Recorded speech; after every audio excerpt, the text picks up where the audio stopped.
What's up, guys? I am once again Craig, and I will be breaking down my favorite movies of all time.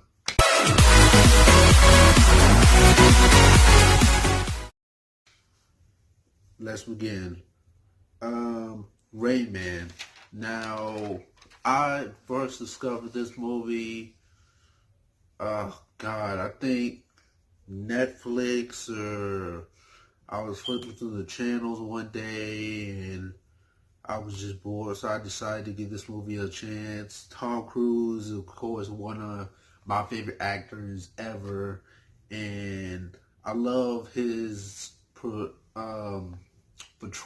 of this character. Him and Dustin Hoffman were just really work really well together, and at this time, Tom Cruise was really blowing up after Risky Business and Top Gun. It was just he was just riding high, and Dustin Hoffman, he was just on a whole another level. So it was, I guess you could say,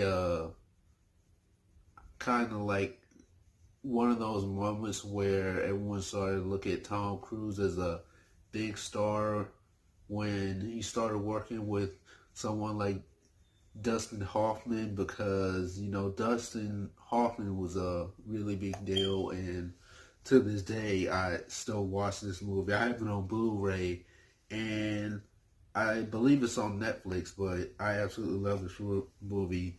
Yeah. And when I tell you to, I want you to just look up, real slow, just keep moving. Okay, you ready? Yeah.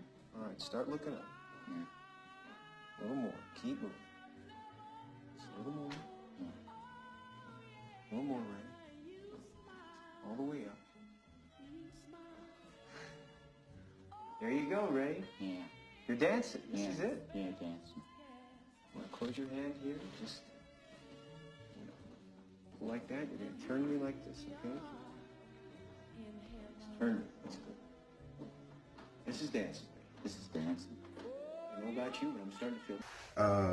Rain Man is just spectacular. Straight out of Compton. Straight out of Compton. Now, biopics don't really do too well. We all know that. When this movie first came out, a lot of people were like, "Oh God, another biopic again." The Tupac. I mean, not the Tupac. The Biggie one didn't do so well. There were a couple of other ones that didn't fare so well. So a lot of people looked at this one like, "Oh, this is just another biopic that was gonna flop." However, the storytelling in this movie is done so great. Yo, Trey, What up? I got something to say.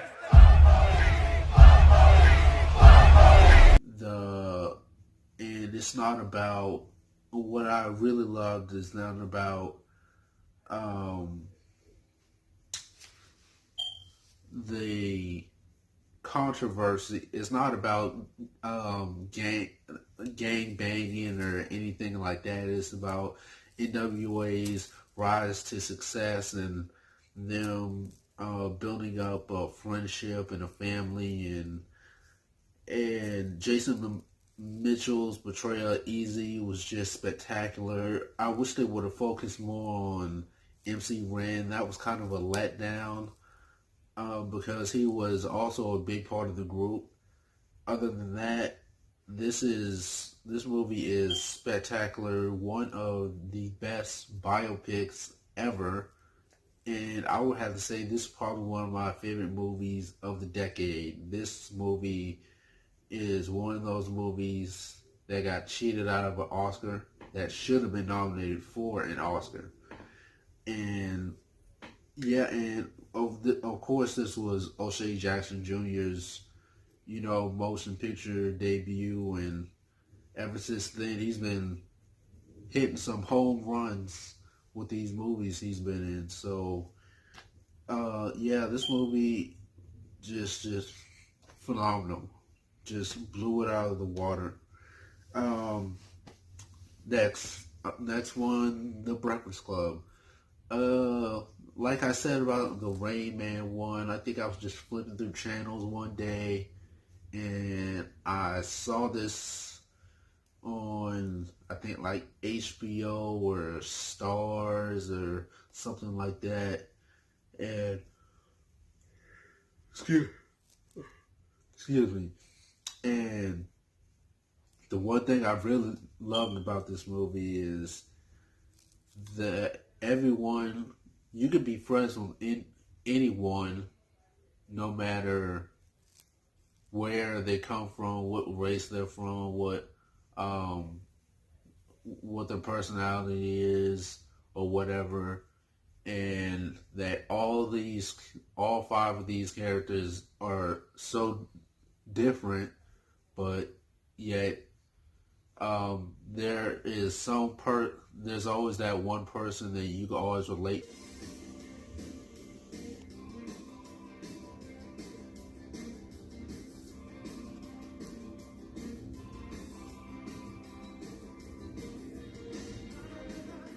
to, and this is probably like one of the best coming out parties a for teen audiences. I would say this is probably one of the best teen movies, teen high school movies of not only the 80s but of all time, and one of the greatest movies of all time.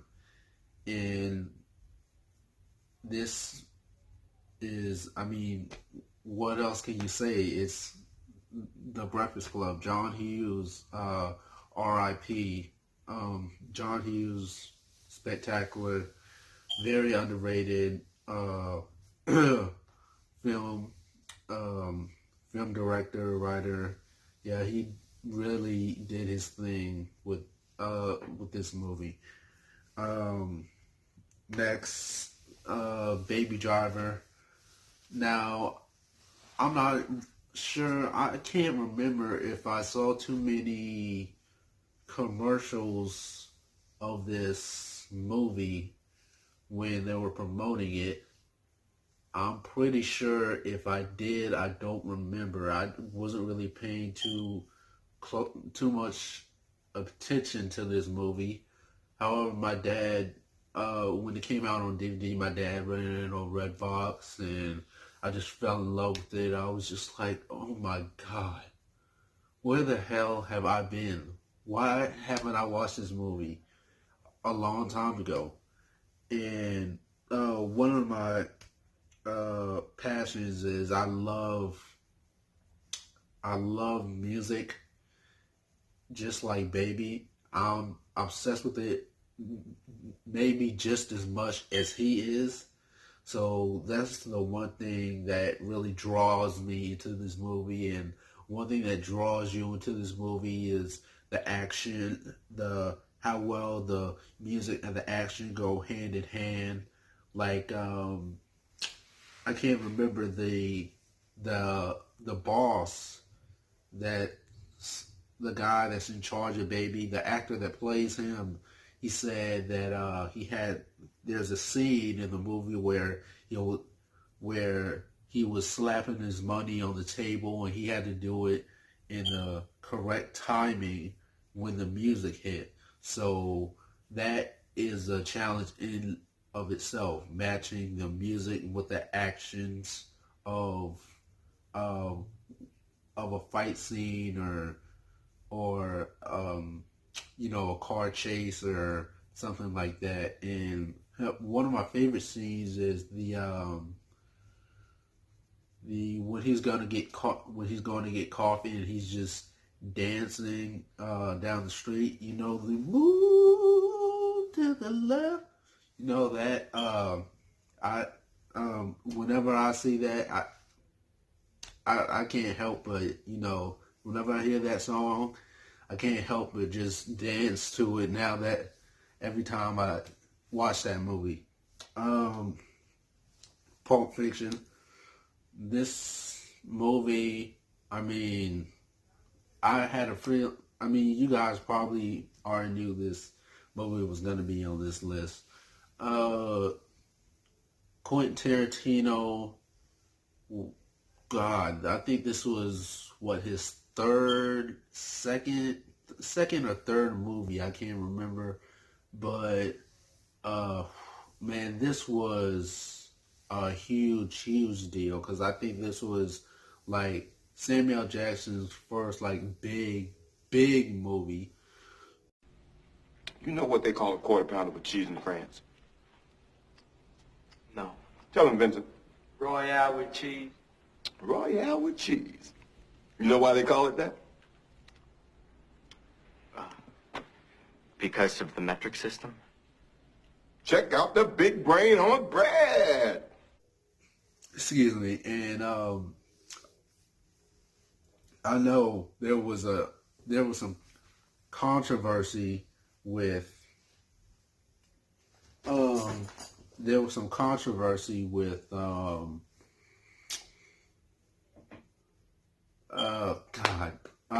Travolta being in this movie because I know a lot of people were like, really? John Travolta? Why is he in this movie? And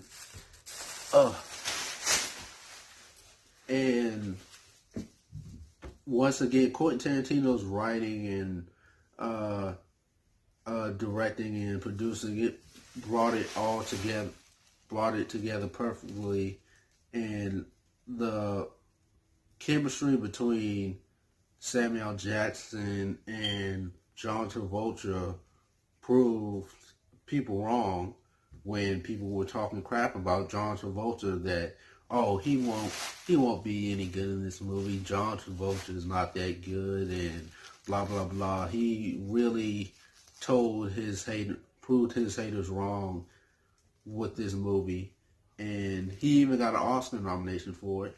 He didn't win. He lost it to Tom Hanks for Forrest Gump, but he really knocked it out of the park with this movie.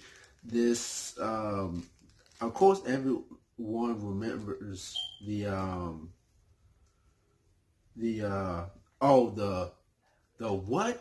what scene. The what scene has been parodied so many times. They parodied it in an episode of House of Pain. They did it in a Boondocks episode.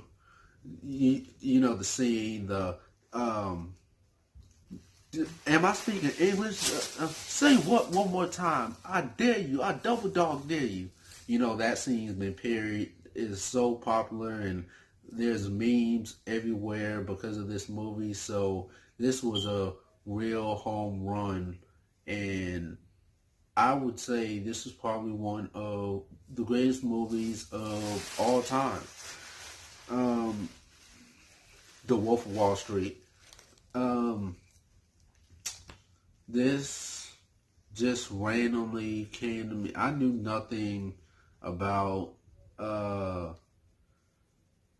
guy Leonardo DiCaprio was playing. I can't remember his name off the top of my head, but this is based on a true story, and I just recently watched this a few months ago for the first time. Don't judge me, but I just didn't get around to watching it. But Leonardo DiCaprio is one of my favorite actors of all time. Jonah Hill plays in this movie in a supporting role, and I think this movie proves that Jonah Hill can do both comedy and serious roles very well. He also did Moneyball with Brad Pitt, and that was really great. This performance that he did with Leonardo DiCaprio was really great too. The chemistry just went well together. Excuse me. Yeah. Is that your car on the lot? Yeah. It's a Jag? Yeah. You make a lot of money? Yeah, I do all right for myself. I'm trying to put it together. Nice car. We live in the same building. I'm not understand how much money you make. I don't know, 70,000 last month. I'm serious. Yeah, no, I'm serious too. Seriously, how much money you make? I told you, 70,000. Well, technically 72,000 last month. You made 72 grand in 1 month. Yeah.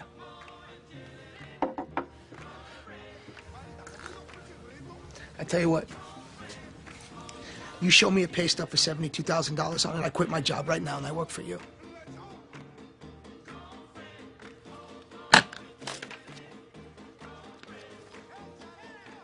Hey, Paulie, what's up? No, no, everything's fine. Hey, listen, I quit.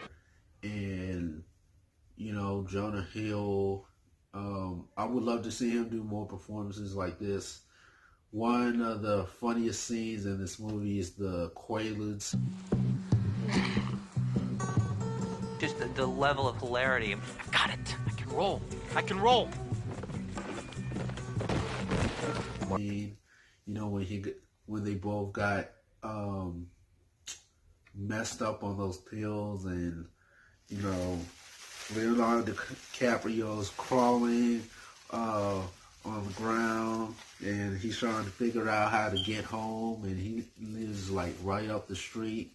So yeah, that was pretty funny. And this movie, I did not realize how raunchy this movie was. I mean, they had a ban in a few countries, which I didn't know about, because the movie is so dirty. I mean, and it has a lot of drug scenes in it too. But this movie is like a freaking porno. I mean, they are just slamming. I'm not gonna cuss, but let's just say it's not a movie you would want to watch around your kids. But Wolf of Wall Street, I would watch this movie any day. The Edge 17. I think I first saw this on Netflix, I believe, when they first put it on Netflix. And of course, I'm going to watch anything with Haley Steinfeld in it because she's my future wife, of course. And I have a huge crush on her. And her chemistry with Woody Allison, I think that's his name, Woody Allison. But their chemistry together is just freaking hilarious. I didn't do homework because my dad passed away. When did he die? 2011. I have a 1-year expiration date on freebies for the dead and dying. Are you serious? There'll be other opportunities. Your grandparents can't stick around forever. A lot of that stuff was improvised, if you guys didn't know, and you know, Woody Allison played in Zombieland, and he was hilarious in that movie. And while he's known for, you know, comedy, he did have a serious role in War for the Planet of the Apes. I mean, he played a pretty dickish character, but this movie, with him and Haley, it feels like, well, if you go back and watch it, Haley's character, you know, after her dad passed away, she's kind of going through the motions. She's going up and down, and turns out the person that she has a crush on was never the one for her. It was actually the guy that was right in front of her the whole time, and that brother-sister dynamic was so unhealthy in the house. And yeah, but this movie is truly a great one. I wish I could see a sequel to this if they ever decide to make one. But I mean, yeah, this is a really strong movie, comedy, drama, has everything in it. It'll make you laugh. I mean, if you have emotions, it'll make you cry. But yeah, this is a great movie. The Edge of 17, Training Day. Now, Denzel Washington is quite possibly one of the GOATs. Tell me a story. Wait. Like my story? No, not your story, a story. Since you can't keep your mouth shut long enough for me to read my paper, tell me a story. I don't think I know any stories. You don't know any stories? No. All right, I'll tell you a story. This is a newspaper, right? It's 90% bullshit, but it's entertaining. That's why I read it, because it entertains me. You won't let me read it, so you entertain me with your bullshit. Tell me a story right now, go. And I'm pretty sure a lot of other people will agree with me on that one. I don't really know too much about Ethan Hawke's career. I saw The Purge. I haven't really seen anything else from him. I don't really follow his career like that. But I do know that Eminem was supposed to play his role. I think Tom Cruise was supposed to play his role. There were a couple of other people that was supposed to play Ethan Hawke's role before he got the part. But there were so many great scenes in this movie, and you know, it seems like whenever Alonzo would give him advice on what to do or what not to do, he would just ignore him. And he told him not to talk about his kids.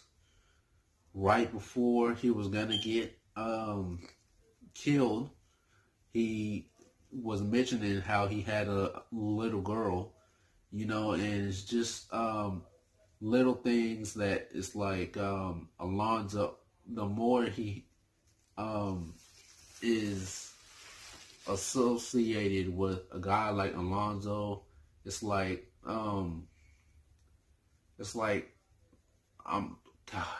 stuttering over my words, you guys. I'm sorry. He wants to do what's best, but he also wants to prove himself to Alonzo that yes, he can roll with the big dogs. He's not a punk. He's not soft.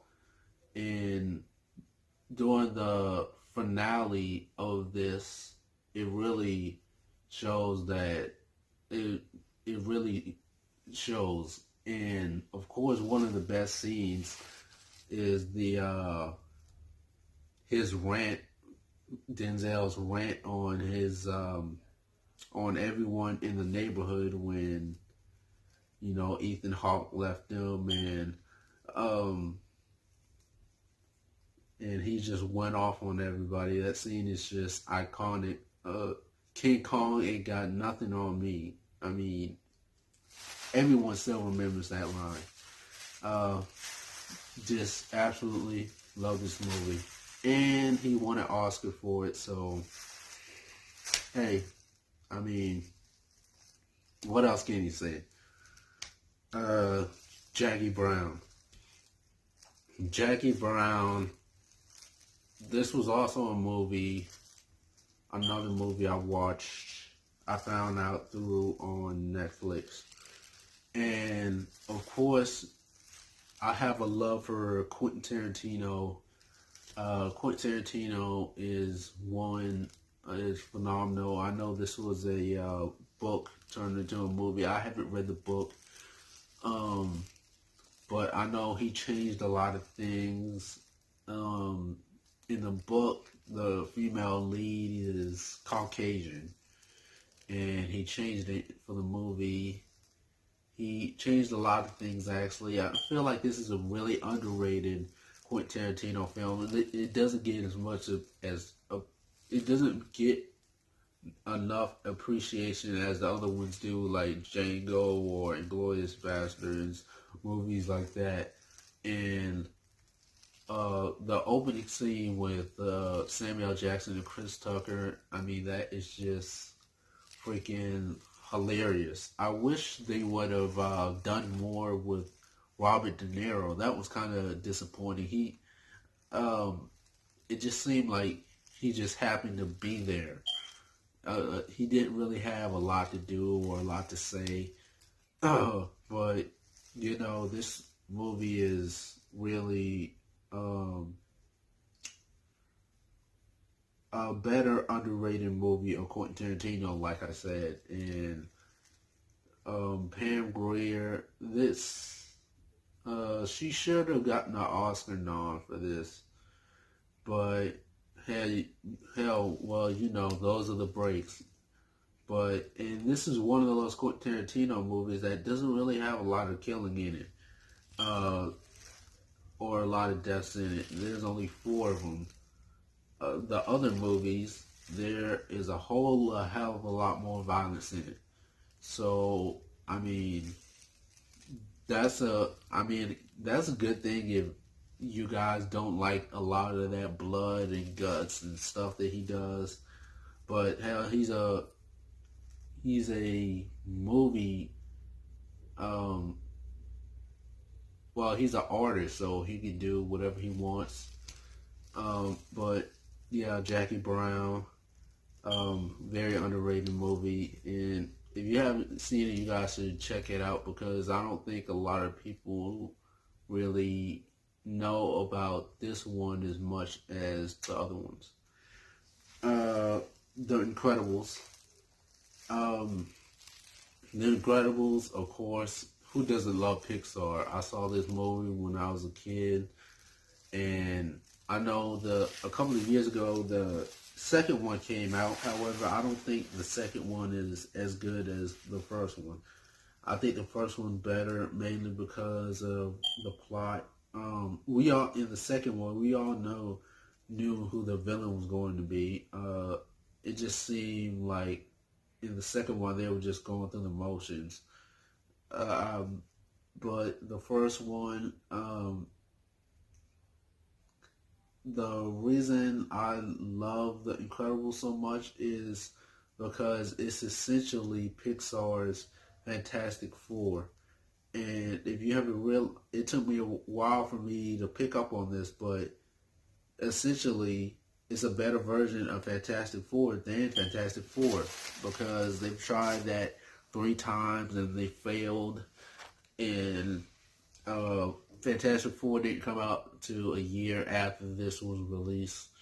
And, they all have the same superpowers as them, actually. Mr. Incredible is the Thing because of his brute strength.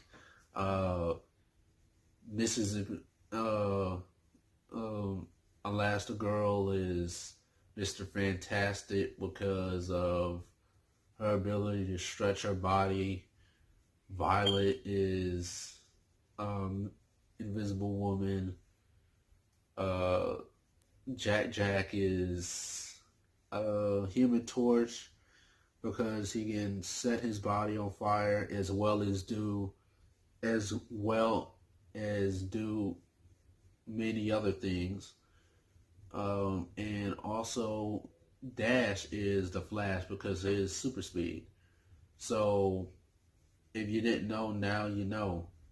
And Frozone, I'm guessing he's supposed to be Iceman, or I'm not too sure. But yeah, this is one of my favorite Pixar movies, and I still watch it to this day. And when I go back and watch that scene where he finds out that all those superheroes got killed by the Armadroid, or whatever the hell that thing's called, that giant robot thing, whenever I go back and watch that scene and it goes through all the files of all the superheroes that were killed by it, I get chills in my body, because I just think, like, damn, he really had this crap thought out ahead of time, and he killed almost half of the superhero population, just so he could seem like the good guy. I mean, that is sick. The Dark Knight. Christopher Nolan is brilliant. Brilliant is the word to describe Christopher Nolan. His storytelling is very unique, to say the least. And I think the best part about the Dark Knight trilogy is that it never felt like comic book. They never felt like superhero movies. They felt like they felt like crime movies with superheroes in them. So it never really felt like I was watching a Batman movie when I was watching, The Dark Knight and or Batman Begins or The Dark Knight Rises. It just felt like I was watching a crime movie with superheroes in them. And of course, everyone still talks about that. The interrogation scene.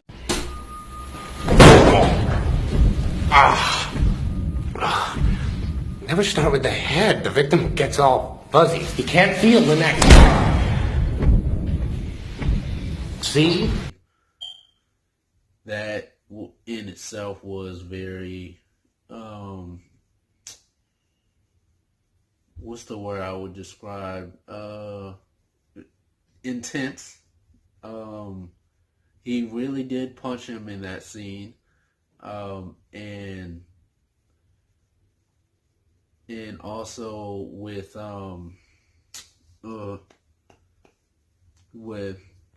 Joker sticking his head out the window of the car while he's driving the car or whatever. That's become very iconic. I think they kind of did something similar to that in Joker. They did. Kendrick Lamar did a parody of this, copied that scene in one of his music videos. I think it was the I music video. But yeah, this movie's been very iconic. Heath Ledger is, for what little screen time he had, if you think about it, he didn't really have that much, but he did a phenomenal job as the Joker. And man, I wish he was here to this day. I mean, so we could just thank him for a hell of a performance, because he really, it peaked. The Joker peaked after Heath Ledger. I mean, you cannot deny that Heath is one of the best Jokers ever. And no, don't try to compare him to